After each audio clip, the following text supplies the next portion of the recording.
Merhaba arkadaşlar, örgü kanalıma hoş geldiniz. Kız bebeklerimiz için kolay ve güzel tığ işi bebek seti yaptım. Bakın çok güzel bir tığ işi bebek şapkası yaptım. Yine çok kolay ve güzel tığ işi ayakkabı yaptım.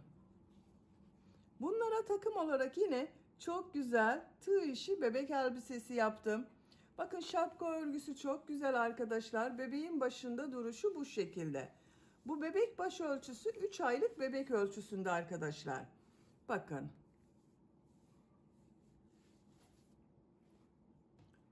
Siz de bunun gibi güzel bir bebek takımı yapmak isterseniz şapka ve ayakkabı anlatımlarını yaptım. YouTube kanalıma yükledim. Bunların olduğu YouTube linklerini izlediğiniz bu videonun açıklama bölümüne ekliyorum. Oraya bakabilirsiniz. Ekranın üst bölümüne de linkleri ekliyorum arkadaşlar. Oraya bakabilirsiniz. Ona tıkladığınız zaman çok kolay bulabilirsiniz bu şapka ve ayakkabı örgüsünü. Biz bugün hem kolay hem de güzel bu tığ işi elbiseyi yapacağız. Arkadan düğmeli yaptım bakın. Buraya bir düğme diktim. Bebeğe giydirip çıkarması kolay. Siz tercihinize göre bu düğme yerine ip kordon yaparak kullanabilirsiniz. Ön bölümde bakın çiçek süsleme yaptım. Siz de bunun gibi güzel bir çiçek süsleme yapmak isterseniz bu çiçeğin anlatımını yaptım. YouTube kanalıma yükledim. Çiçeğin olduğu YouTube linkini bu videonun açıklama bölümüne ve ekranın üst bölümüne link olarak ekliyorum. O linklere tıklarsanız bu çiçekten yaparak elbisenizi süsleyebilirsiniz. Bel örgüsünün bakın buraya kurdale taktım. 1 metre kadar kurdale kullandım arkadaşlar. Bu elbise örgüsünde iplik olarak beyaz renkli iplik kullandım. Kullandığım iplik üzerinde 100 gram iplikte 240 metre var. Bir yumak iplik yeterli oldu. Kırmızı renkli iplik kullandım. Yeşil renkli iplik kullandım. Ben bugün bu renk iplikler ile yaptım. Siz tercihinize göre bu elbiseyi her marka iplik ve renkleri kullanarak yapabilirsiniz. Her renk iplik ile çok güzel oluyor. Tığ olarak 5 numara 3 milimetre tığ kullandım. Elim çok sıkı değil. Yaptığım örgüler yumuşak oluyor. Sizin eliniz sıkıysa 3,5-4 milimetre tığ kullanırsanız daha güzel olur arkadaşlar. Elbise örgüsüne yakadan zincir yaparak başlıyoruz. Ben bugün bu elbise anlatımını 3-6 ay arası bebek ölçüsüne göre yapıyorum. Siz bu elbiseyi yeni doğan bebek için yapabilirsiniz. 1, 2, 3, 4, 5 yaş. Her yaş kız çocuklarınız için yaparak kullanabilirsiniz. Yeni doğan bebek için yapmak istiyorsanız başlama zincir sayısını benimle aynı sayıda başlayabilirsiniz. Bu arttırma sırasını bir sıra eksik yaparsanız yeni doğan bebek için olur. 6-12 ay arası bebek için yapmak istiyorsanız yine bu başlama zincir sayısını benimle aynı sayıda başlayabilirsiniz. Sadece bu arttırma sırasını benim yaptığımdan bir sıra fazla yaparsanız 6 aylık bebek için olur. 1 yaş çocuk için yapmak istiyorsanız 1-2 yaş çocuk için bu zincir sayısını 8 zincir fazla başlayabilirsiniz. Ön bölüm ve kol bölümlerini 2'şer trabzan, arka bölümü birer trabzan fazla yaparsanız 1-2 yaş arası çocuklarınız için olur. Bu şekilde her yaş çocuklarınız için arttırma yaparak her yaş çocuklarınıza yapabilirsiniz. Ölçülerini videonun sonunda ölçüyorum. Oraya bakabilirsiniz arkadaşlar. Bakın model de çok kolay. Herkes yapabilir bu modeli. İplik tığ hazırlayalım. Hep birlikte bu kolay ve güzel elbise örgüsüne başlayalım. Örgü kanalıma abone değilseniz abone olmayı unutmayın lütfen. Hepinize kolay gelsin. İyi çalışmalar.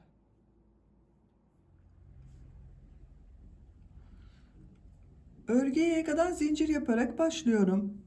İlk ilmeği ben bu şekilde yapıyorum. Size nasıl kolay geliyorsa ilk ilmeği öyle yapabilirsiniz. Zincirleri yapmaya başlıyorum. Çok sıkı zincirler yapmıyorum. 79 zincir yapalım. 79 zincir yaptım. Bu 79 zincirin kaç santimetre olduğunu ölçüyorum.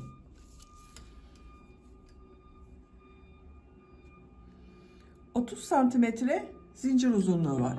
Benim elimin sıklığına göre 30 santimetre için 79 zincir yaptım. Bu sırada yaka ayrımlarını yapacağız trabzanlarla birlikte. Tığ üzerine iplik alıyorum. 3 ilmek atlıyorum. 1, 2, 3. Dördüncü ilmek içine trabzan yapıyorum. Bu 3 ilmek atladığımda bir trabzan. Buraya 10 trabzan yapıyorum. Bu 1, 2, 3, 4, 5, 6, 7, 8, 9, 10. 10 trabzanı yaptım. 2 zincir yapıyorum. Kol bölümü için 18 trabzan yapıyorum. 1, 2, 3, 4, 5, 6, 7,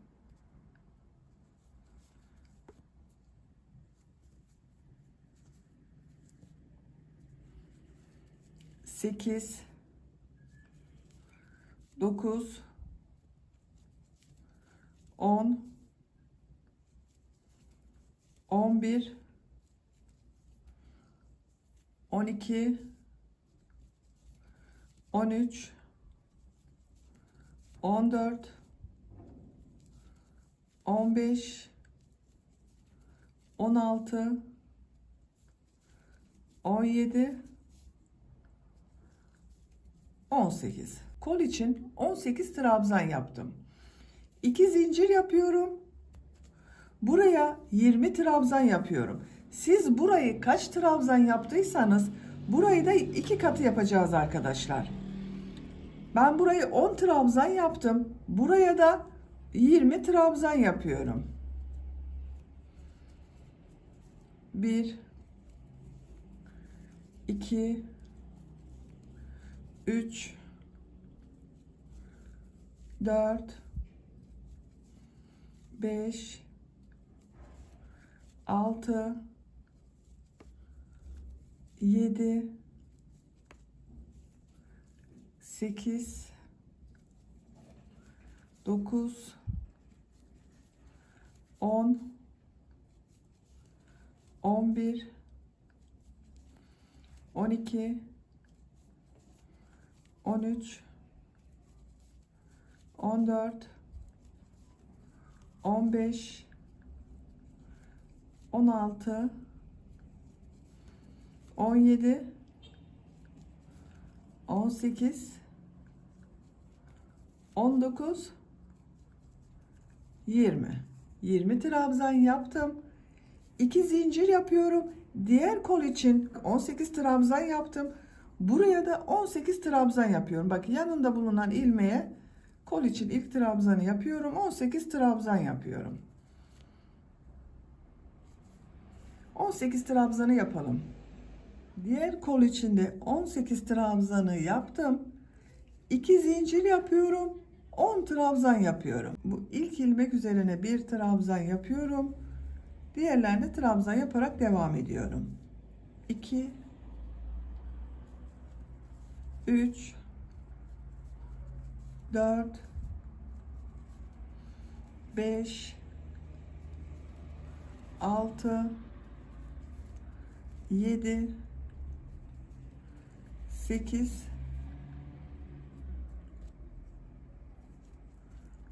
9,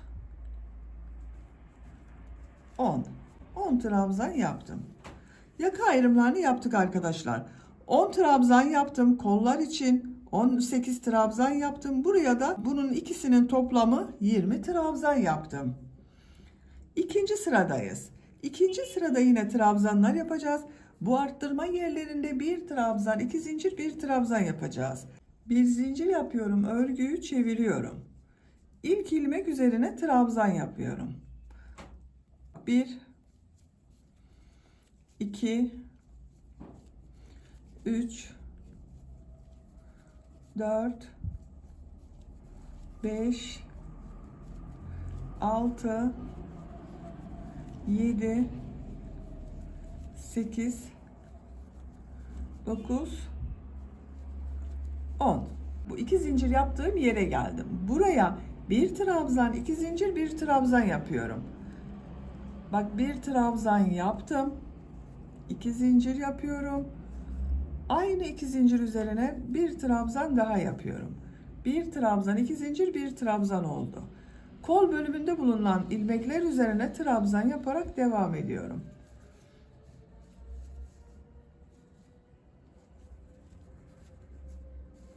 Buraya kadar devam edelim. 2 zincirli boşluğa geldim. Buraya yine bir trabzan, 2 zincir, bir trabzan yapıyorum.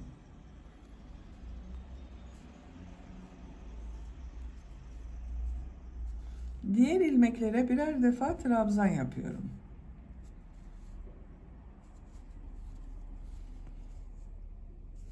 Buraya kadar devam edelim. Trabzanları yaptım. Bu 2 zincir üzerine yine bir trabzan, 2 zincir, bir trabzan yapıyorum.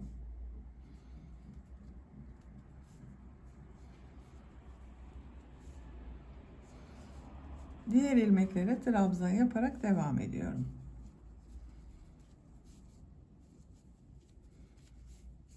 Buraya kadar devam edelim. Bu arttırma yerine yine bir trabzan, 2 zincir, bir trabzan yapıyorum.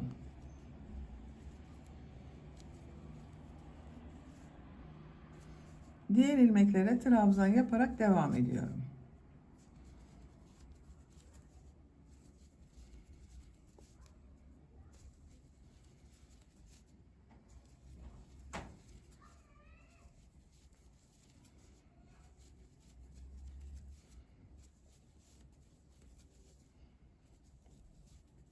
Sıra sonuna kadar yaptım. Burada 3 ilmek atlayarak yaptığım bir trabzan vardı.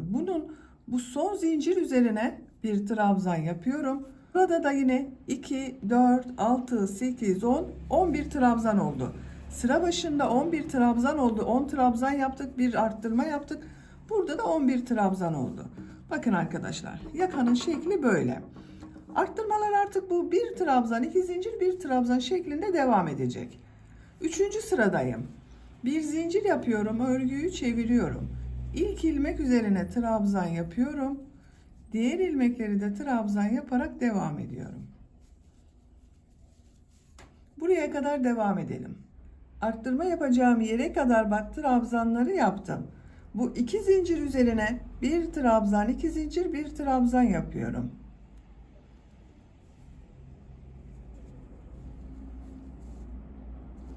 Diğer ilmeklere trabzan yaparak devam ediyorum. Bakın arkadaşlar, burada yine bir trabzan, 2 zincir, bir trabzan yaptım. Trabzanlar yaparak devam edelim. Burada ve burada yine bir trabzan, 2 zincir, bir trabzan yapalım. Sıra sonuna kadar tamamlayalım. Sıra sonuna kadar tamamladım. Arttırma yerlerinde bir trabzan, 2 zincir, bir trabzan yaptım. Diğer ilmeklere birer defa trabzan yaptım. Yakanın şekli böyle.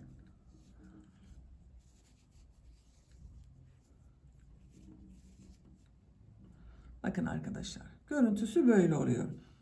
Dördüncü sıradayım. Bir zincir yapıyorum, örgüyü çeviriyorum. İlk ilmek üzerine trabzan yapıyorum. Diğer ilmeklere de birer defa trabzan yapıyorum. Buraya kadar devam edelim. Arttırma yapacağım 2 zincire kadar trabzanları yaptım. Bu 2 zincir üzerine bir trabzan, 2 zincir, bir trabzan yapıyorum.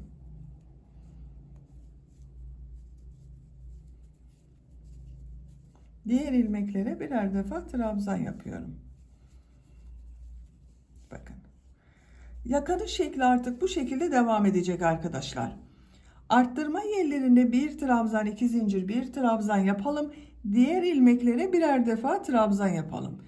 Yapacak olduğunuz çocuğun büyüklüğüne göre bu yaka sırasını her sırada arttırmalar yaparak 8, 9, 10, 11, 12 sıra olarak istediğiniz ölçüye kadar tamamlayalım gelelim. Yaka örgüsünü bu 4 yerden bir trabzan, 2 zincir, bir trabzan arttırmalar yaparak 9 sıra olarak tamamladım. Sayıyorum: 1, 2, 3, 4, 5, 6, 7, 8, 9. Santimetre olarak ölçüyorum. 9 santimetre yükseklik var. Benim ölçüme göre bu 9 santimetre yeterli arkadaşlar. Siz biraz büyük olsun istiyorsanız bunu 10-11 sıra olarak devam edebilirsiniz. Arttırmalara devam edebilirsiniz. Şu şekilde de görelim. Bakın, yakanın görüntüsü böyle oldu. 10. sırada kol bölümünü gövde bölümünden ayırıyorum. Artık gövdenin örgüsüyle devam ediyorum. Kolları ayırmadan önce bu iki ucu birleştiriyorum. Tek parça olarak gövde yapıyorum arkadaşlar. En son ilmek ile diğer tarafta bulunan şu ilk ilmeği ilmek kaydırma yaparak sırayı birleştiriyorum. Bakın, tek parça oldu. 2 zincir yapıyorum. Örgüyü çeviriyorum. Bu ilk ilmek üzerine trabzan yapıyorum. Diğer ilmekleri de trabzan yaparak devam ediyorum. Buraya kadar devam edelim. Buraya kadar trabzanları yaptım. Bu arttırma yaptığım 2 zincir üzerine arka bölüm için 2 trabzan yapıyorum.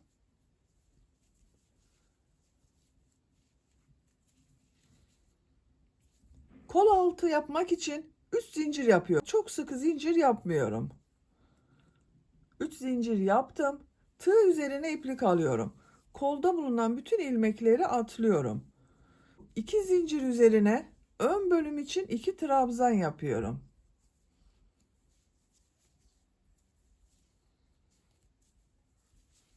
Bu 3 zincir ile ön ve arka bölümü birleştirdik. Kol altı yaptık buraya. Diğer ilmekler üzerine birer defa trabzan yapıyorum.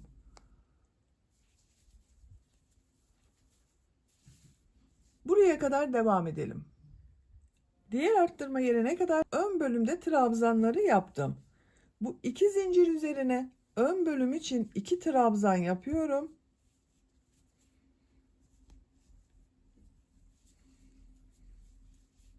Kol altı için 3 zincir yapıyorum. Tığ üzerine iplik alıyorum. Kolda bulunan bütün ilmekleri atlıyorum. Bu 2 zincir üzerine arka bölüm için 2 trabzan yapıyorum. Diğer ilmeklere birer defa trabzan yapıyorum.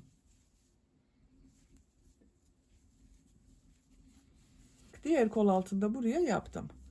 Bu sıra sonuna kadar devam edelim. Sıra sonuna kadar trabzanları yaptım. Son ilmek ile bu ilk ilmeği ilmek kaydırma yaparak sırayı birleştiriyorum. Bakın arkadaşlar, bu şekilde oldu. Görüntüsüne bakalım. Bakın. Kol altları için üçer zincir yaptım. Ön ve arka bölümü birleştirdim. Bir sıra daha beyaz renk iplik ile trabzan sırası yapıyorum. 2 zincir yapıyorum. Örgüyü çeviriyorum.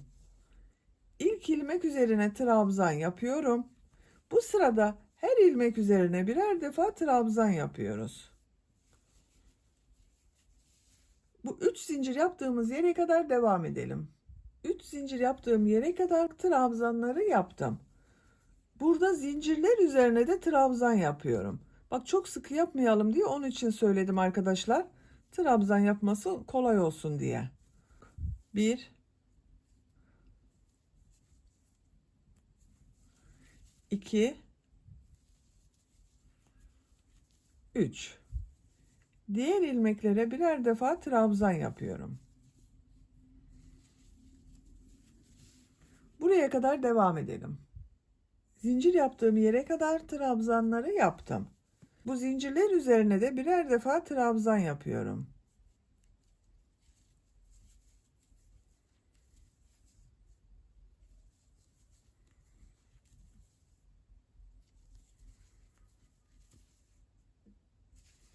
Diğer ilmeklere birer defa trabzan yapıyorum. Sıra sonuna kadar devam edelim. Sıra sonuna kadar tamamladım. Son ilmek ile ilk ilmeği ilmek kaydırma yaparak sırayı birleştiriyorum. Bakın. Bu sırada bir sıra trabzan sırası yaptım. Görüntü böyle oldu. Bu sıradan itibaren model bölümüne başlıyorum. 2 zincir yapıyorum. Tığ üzerine iplik alıyorum. Bu ilk ilmek içerisine 2 trabzan yapıyorum.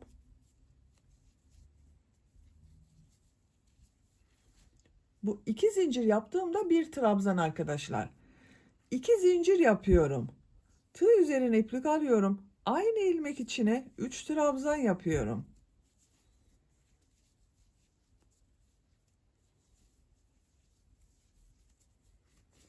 Üç trabzan, 2 zincir, 3 trabzan oldu.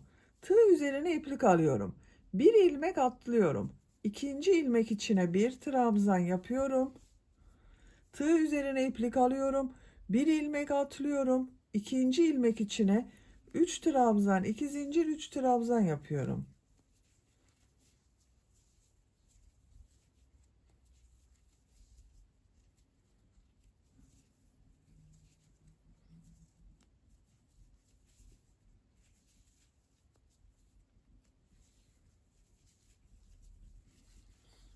Üç trabzan, 2 zincir, 3 trabzan yaptım aynı ilmek içine. Tığ üzerine iplik alıyorum. Bir ilmek atlıyorum. İkinci ilmek içine bir trabzan yapıyorum. Tığ üzerine iplik alıyorum. Bir ilmek atlıyorum. İkinci ilmek içine 3 trabzan, 2 zincir, 3 trabzan yapıyorum.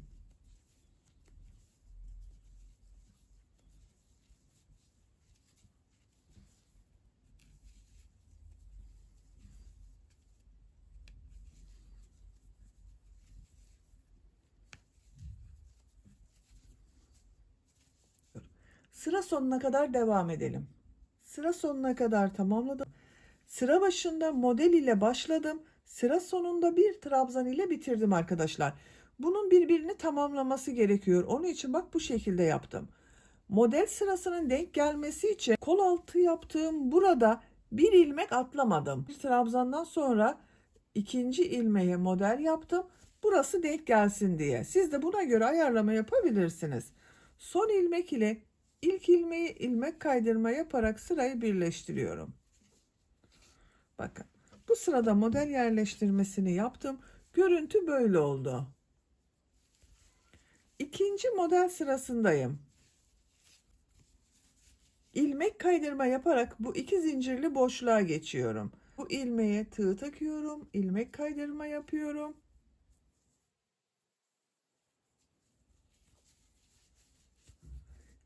İki zincirli boşluğa ilmek kaydırma yapıyorum. 2 zincir yapıyorum. Tığ üzerine iplik alıyorum. 2 trabzan, 2 zincir, 3 trabzan yapıyorum. Bak bu 2 zincirde 1 trabzan oluyor, 3 trabzan oluyor arkadaşlar. 3 trabzan oldu. 2 zincir yapıyorum. 3 trabzan yapıyorum.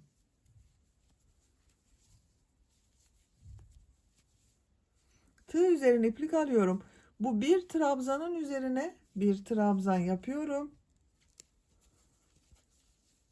Model ortasında 2 zincirli boşluğa 3 trabzan, 2 zincir, 3 trabzan yapıyorum.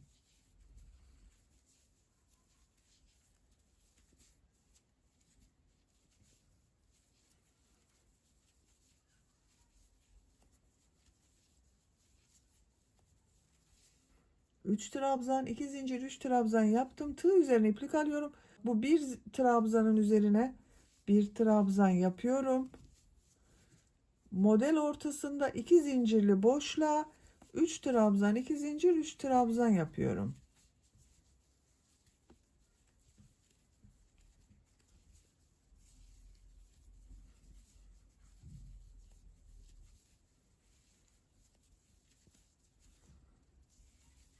Bir trabzan üzerine de bir trabzan yapıyorum. Bakın.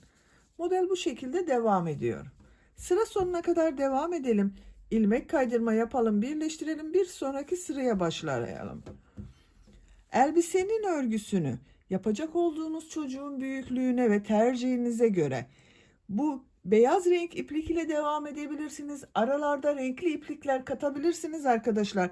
İstediğiniz renk sıralamasıyla yapabilirsiniz. Elbisenin örgüsünü tamamlayalım. 10 model sırası yaptım. 1, 2, 3, 4, 5, 6, 7, 8, 9, 10. Burada bitirmiyorum arkadaşlar. Buradan itibaren ben kırmızı renkli iplik ile devam ediyorum. Siz tercihinize göre her renk iplikleri kullanabilirsiniz. En son bakın burada ilmek kaydırma yaparak birleştirdim. Şu bir trabzan yaptığım ilmeğe ipliği bağlıyorum. Buradan ilmek yapıyorum. 3 zincir yapıyorum. Model üzerine 3 trabzan, 2 zincir, 3 trabzan yapıyorum.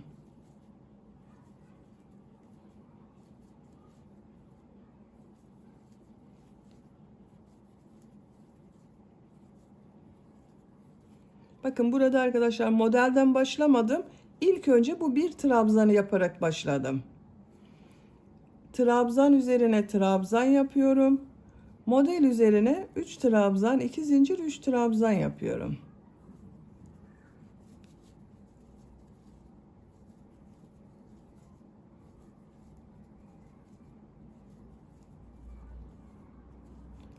Sıra sonuna kadar devam edelim. İlmek kaydırma yapalım, birleştirelim. 5-6 sıra bu şekilde kırmızı renkli iplik ile modelleri tamamlayalım. Kırmızı renkli iplik ile 5 model sırası yaptım. İlmek kaydırma yaparak birleştirdiğim ipliği kestim. 1, 2, 3, 4, 5 model sırası yaptım. Siz biraz uzun olsun istiyorsanız 1 veya 2 sıra devam edebilirsiniz. Şimdi beyaz renkli iplik ile bir model sırası daha yapıyorum. Bu ilmeğe ilmek yapıyorum. Siz isterseniz ipliği bağlayabilirsiniz. 3 zincir yapıyorum. Model ortasına 3 trabzan, 2 zincir, 3 trabzan yapıyorum.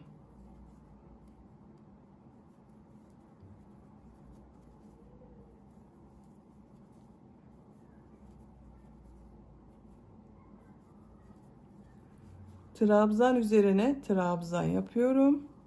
Model ortasına 3 trabzan, 2 zincir, 3 trabzan yapıyorum. Sıra sonuna kadar devam edelim.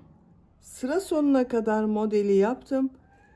Bu 3 zincirin bakın 3. zincir ile ilmek kaydırma yaparak birleştiriyorum. İpliği kesiyorum. Beyaz renkli ipliği kestim arkadaşlar. Şimdi yeşil renkli iplik ile bir sıra trabzan sırası yapıyorum. Bakın yine bu trabzan yaptığım ilmekten ipliği bağlıyorum. Buradan ilmek yapıyorum. 3 zincir yapıyorum. Her ilmeğe bir trabzan yapıyorum.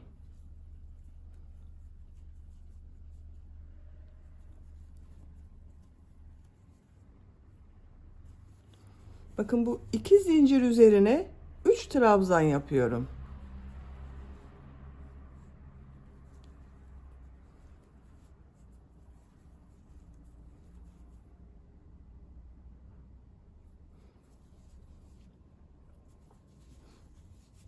Diğer ilmeklere birer trabzan yapıyorum.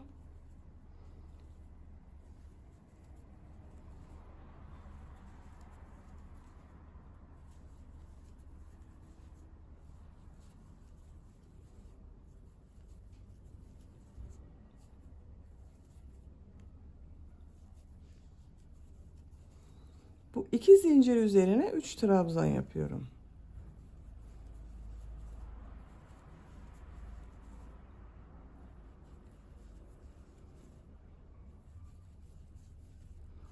Bakın bu şekilde oluyor arkadaşlar. İlmeklere bir trabzan yapıyoruz. Bu 2 zincire 3 trabzan yapıyoruz. Sıra sonuna kadar devam edelim. Sıra sonuna kadar tamamladım. İlk ilmek ile ilmek kaydırma yaparak birleştiriyorum. İpliği kesiyorum. Bakın arkadaşlar bir sıra trabzan sırası yaptım. Etek ucu dalgalı gibi göründü bakın. Bu zincirler üzerine üçer trabzan yaptığımız için dalgalı gibi bir görüntü oluştu.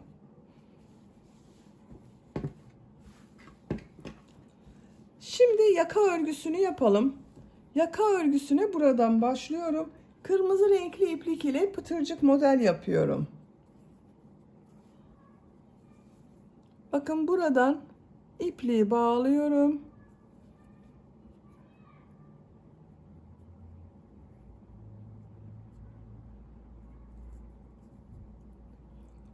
Bir ilmek yapıyorum. Buraya bir tane düğme iliği yapacağız. Düğme iliği yapmak için 6 zincir yapıyorum. Aynı ilmeğe sık iğne yapıyorum. Bakın 6 zincir yaptım. Bu düğmeyi dikiyorum. Düğmenin geçeceği kadar arkadaşlar. Siz daha büyük düğme kullanıyorsanız 7-8 zincir yapabilirsiniz.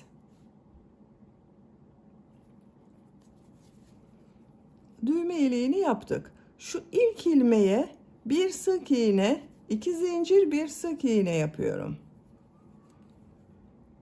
Bir ilmek atlıyorum. Bir sık iğne, 2 zincir, bir sık iğne yapıyorum. Aynı ilmek içine yapıyorum arkadaşlar. Bir ilmek atlıyorum. Bir sık iğne, 2 zincir, bir sık iğne yapıyorum.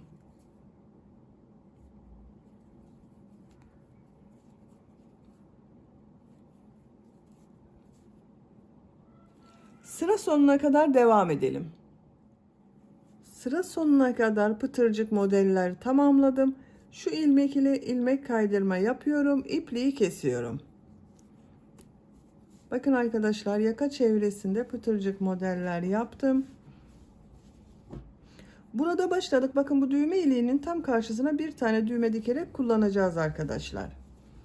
Yaka örgüsünü bitirdim. Şimdi kol örgüsünü yapalım. Kol örgüsünde de bu pıtırcık modellerden yapıyorum. Kırmızı renkli iplik ile yapıyorum. Siz tercihinize göre yeşil renkli iplik de kullanabilirsiniz veya ne renk iplik kullandıysanız arkadaşlar. Kol altından başlıyorum. Bakın ortada bulunan ilmeğe ipliği bağlıyorum. Buradan ilmek yapıyorum. 2 zincir yapıyorum. Aynı ilmeğe sık iğne yapıyorum. Şu bir ilmeği atlıyorum. Bir sık iğne, 2 zincir, bir sık iğne yapıyorum. Şu bir ilmeği atlıyorum. Buraya bir sık iğne, 2 zincir, bir sık iğne yapıyorum. Bir ilmek atlıyorum. Bir sık iğne, 2 zincir, bir sık iğne yapıyorum. Sıra sonuna kadar devam edelim. Sıra sonuna kadar tamamladım. Son yaptığım modeli bakın şu ilk ilmek ile ilmek kaydırma yaparak birleştiriyorum. İpliği kesiyorum. Bakın kol çevresinde pıtırcık model yaptım. Çok güzel oldu arkadaşlar. Diğer kolda da pıtırcık modeli aynı şekilde başladım, tamamladım. Böylece elbise örgüsünü bitirdim. Bakın çok güzel oldu elbise.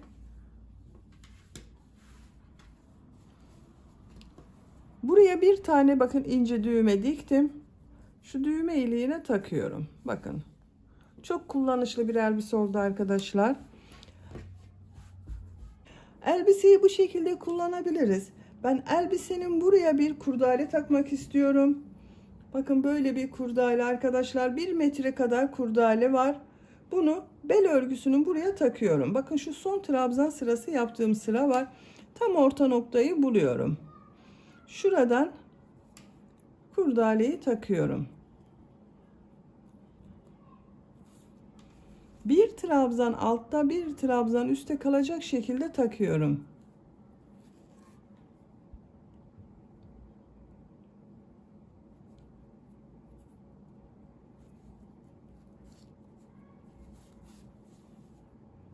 Sıra sonuna kadar devam edelim.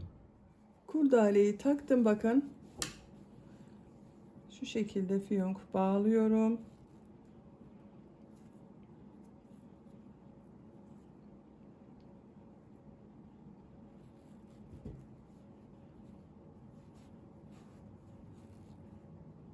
Bakın çok güzel oldu arkadaşlar. Elbiseyi bu şekilde kullanabilirsiniz. Ama ben bugün buraya bir çiçek süsleme yapmak istiyorum. Bakın bu şekilde bir gül yaptım. Kırmızı gül yaptım. Bunu yaka bölümünün buraya dikiyorum. Siz de bunun gibi bir çiçek yapmak isterseniz bu çiçek anlatımını yaptım. YouTube kanalıma yükledim.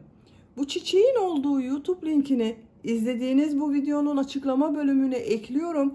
O link üzerine tıklarsanız bunun gibi güzel bir çiçek yaparak süsleyebilirsiniz. Bakın güller yapıyoruz, yaprak yapıyoruz arkadaşlar. Veya farklı süslemeler de yapabilirsiniz. Bakın şu orta bölümden başlıyorum. Buraya dikiyorum. İğneye iplik taktım.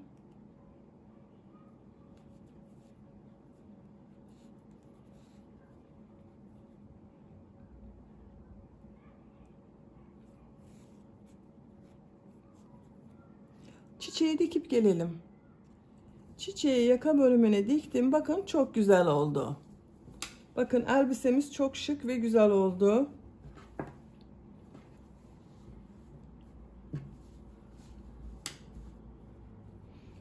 Bitmiş olarak ölçülerini söylüyorum. Kol altının buradan genişliği ölçüyorum.